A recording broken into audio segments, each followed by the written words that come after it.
Nabisto ng National Bureau of Investigation ang kauna-unahang black cocaine na ginagawa dito sa Pilipinas. Ito'y mahirap pang matukoy dahil inihahalo ito sa mga regular na mga black cookies. Ito ang lumitaw matapos na salakayin ng NBI ang apartment ng Ugandan national na si Benjamin Musoke na nag-ooperate ng isang lihim na laboratorio sa Dasmariñas, Cavite. Nagkakalaga ng 20 million pesos ang nasamsam ng mga black cocaine. Ayon kay Attorney Rose Jonathan Galicia, Task Force Commander ng NBI-TFID, modus ng sindikato na gamitin ang packaging ng mga kilalang brand ng mga regular na mga cookies na ginagamit ng mga pasalubong. Dahil dito, hindi ito napapansin kapag ini-inspeksyon na sa mga paliparan. Kapag napasa kamay na ito ng mga customer ay ini-extract ang mga cookies upang makuha ang black cocaine. Ito ang pahayag ni Attorney Rose Jonathan Galicia.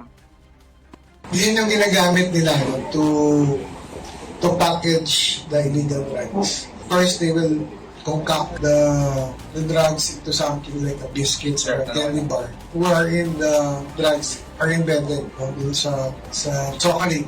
And then they're going to package it like real chocolate bars or cookie. Kasama sa inaresto o arestado ay si Marisa Eusebio na recruiter ng mga courier o drug mule na nagpupuslit ng black cocaine sa labas ng bansa gaya ng Hong Kong. Karamihan sa mga nire-recruit nila ay mga jobless o walang trabahong mga Pinoy kung saan ay binibigyan ng libreng pa-hotel at gayon din ng allowance. Babala ni Galicia sa publiko huwag mahihikayat na maging mule o courier ng black cocaine, talip makipagtulungan sa mga otoridad para isumbong ang ganitong illegal na aktibidad. Kasama mo sa DZXL, RMN Manila, Radyo Man, Mike Cuyago Tatak, RMN.